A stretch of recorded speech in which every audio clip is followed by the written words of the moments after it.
사랑합니다. 축복합니다. 코로나19로 인해서 우리들이 참 많은 어려움을 겪고 있습니다. 함께 모여서 예배를 드려야 하는데 우리들이 예배도 함께 드리지 못하는 그러한 어려움 가운데 있습니다. 하지만 이 어려움을 우리가 말씀 중심으로 해결하기를 원하고요. 우리가 가정 안에서 함께 말씀을 나누고 또 함께 기도하고 주님 앞에 나아갈 때 우리가 이 어려움을 반드시 승리할 줄로 믿습니다. 이 시간 우리가 함께 모여 예배드리는 것이 얼마나 중요한지 그것을 지금 우리가 깨달아야 되겠죠? 하지만 우리가 가정에서 예배를 드릴 때도 기쁜 마음으로 말씀 중심으로 우리가 함께 기도하는 마음으로 나아가기를 소망합니다. 오늘 함께 가족 전체가 말씀을 읽었을 줄로 믿습니다. 오늘 말씀은 무엇을 가르쳐주고 있습니까? 첫 번째로 마가복음의 첫 단어는 시작입니다.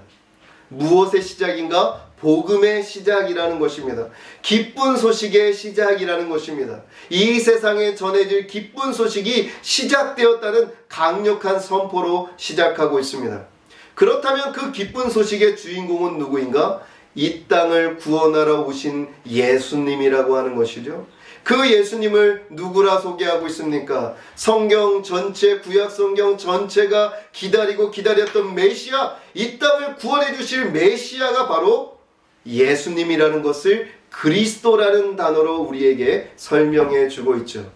또 예수님을 누구라 소개하고 있습니까? 하나님의 아들이라고 소개하고 있습니다. 그런데 예수님이 만약에 하나님의 아들로만 이 땅에 오셨다면 우리의 가장 심각한 죄의 문제는 해결함을 받을 수 없을 것입니다. 왜냐하면 하나님의 아들이라는 것만으로는 우리의 죄를 해결할 대표자가 되시지 못하기 때문이죠. 따라서 오늘 성경은 우리에게 무엇을 가르쳐주고 있습니까? 성경은 오늘 예수님께서 세례를 받으셨다는 것을 우리에게 보여줍니다. 예수님이 세례를 왜 받으셔야 됩니까? 예수님은 세례를 받을 필요가 없는 그러한 하나님의 아들, 죄가 없으신 분이 분명하죠. 그런데 왜 예수님이 세례를 받았다는 것일까요? 바로 우리의 죄를 해결하기 위하여 죄인과 똑같은 모습으로 사람의 몸을 입고 오셨기에 우리 주님께서 세례를 받았다는 것을 마가복음은 우리에게 가르쳐주고 있는 것이죠.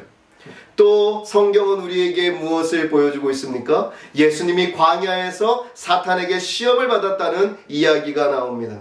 그런데 다른 복음서와는 다른 이야기에 집중되어 있음을 볼 수 있죠. 다른 복음서는 잘 살펴보면 그 말씀의 중심이 무엇이냐면 사탄이 어떠한 종류의 시험을 했고 예수님이 어떻게 그것을 이기셨는가, 어떠한 답변을 하셨는가, 이것에 초점이 맞추어져 있습니다. 그런데 마가복음은 어때요? 마가복음은 다른 그러한 사탄과의 대화에 초점이 맞춰져 있지 않고 다른 것에 초점이 맞춰져 있습니다.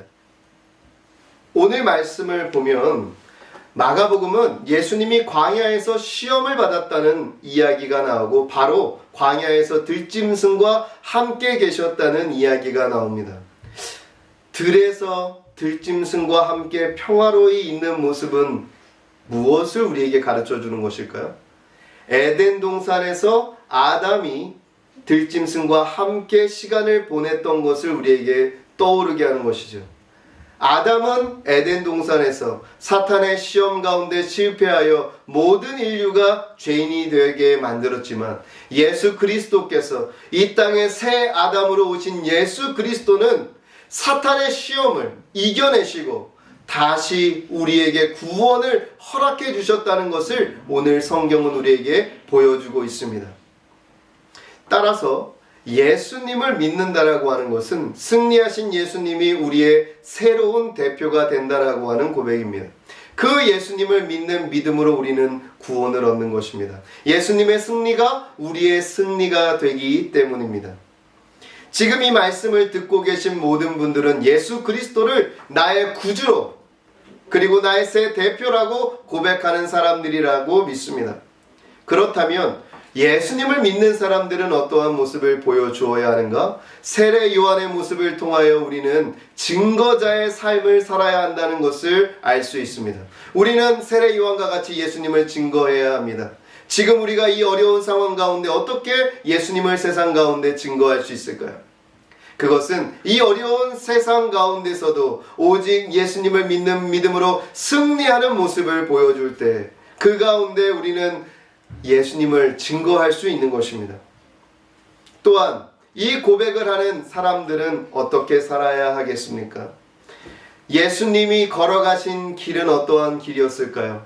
평안한 길, 평탄한 길이 아니었다고 마가복음은 말합니다. 궁정으로 향하는 길이 아니었다고 말합니다. 십자가를 향한 길이었다고 말합니다. 어려움이 많았다고 말합니다. 어려운 세상을 살아가는 우리들이 이 말씀을 통하여 무엇을 깨달을 수 있을까요? 그 십자가의 길을 걸어가신 예수님을 믿는 사람들은 어떠한 어려움 속에서도 예수님을 의지하고 예수님과 같이 이 땅에서 승리할 수 있다라고 하는 사실입니다.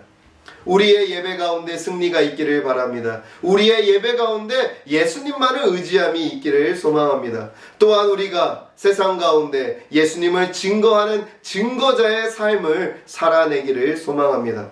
우리가 함께 기도하기를 원합니다. 하나님이 어려운 시기 믿음 안에서 예수 그리스도를 믿는 믿음으로 승리하게 하여 주시옵소서. 주님 앞에 말씀으로 기도로 나아갈 때 우리 승리 되신 예수님께서 우리에게 그 주님의 승리를 허락하여 주실 줄로 믿습니다. 이 시간 함께 기도하겠습니다. 하나님 아버지 감사합니다. 하나님, 우리가 이 어려운 시기를 하나님 아버지여 보내고 있습니다. 우리를 불쌍히 여겨주시고 긍휼히 여겨주셔서 하나님 가정 안에서 드려지는 이 예배를 통하여 하나님의 말씀으로 온전히 배우게 하시고 하나님 가정 안에서 함께 기도함으로 이 어려움 가운데 두려워하지 아니하고 담대하게 나가게 하여 주시며 예수님의 승리를 받아 누릴 수 있는 주님의 귀한 증거자들 될 수 있도록 주님께서 함께하여 주시옵소서. 이 모든 것 믿고 우리 구주 예수 그리스도의 이름으로 기도하옵나이다. 아멘.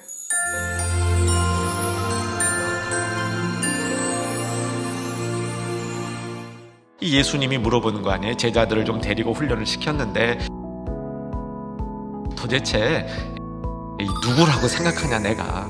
그때 베드로가 고백한 거죠. 주는 그리스도시요 살아계신 하나님의 아들이시니이다. 하나님이 그렇게 기뻐했던 고백이거든요. 근데 그게 마가복음에는 시작부터 나오는 겁니다. 시작부터 성도들에게 아주 팡파레와 같이 울려 퍼지고 있는 것이죠. 마가는 예수님의 탄생을 단문으로 선포적으로 기록할 수밖에 없었던 상황이 있었다는 거죠. 네로 황제가 그리스도인들을 박해하는 연장선상에서 저는 베드로가 먼저 순교했다고 저는 믿습니다.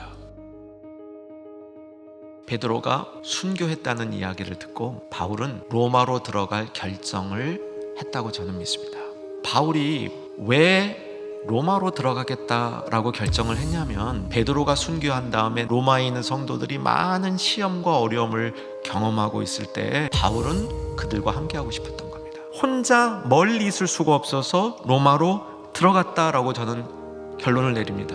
로마에 들어가서 붙들리게 되고요. 바울은 감옥에 갇혀서 누군가를 부르고 있는데 그 사람이 디모데입니다. 누가만 나와 함께 있느니라 내가 올 때에 마가를 데리고 오라 그가 나의 일에 유익하니라.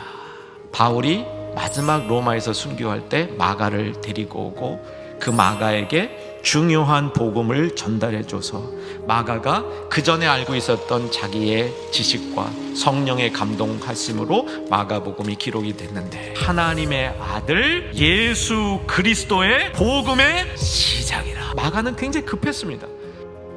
베드로도 순교했죠. 바울도 순교했죠. 교회는 핍박을 당하고 있죠. 핍박당하는 교회 가운데 유일하게 핍박을 교회가 이길 수 있는 힘은 예수 그리스도의 인생 스토리 복음을 이 성도들이 알아야 되겠다. 그것만이 이 사람들이 견디고 살 수 있는 길이다. 예수 그리스도의 스토리가 이야기가 성도 사람 속에 들어가 있어야 되겠다라고 생각한 겁니다.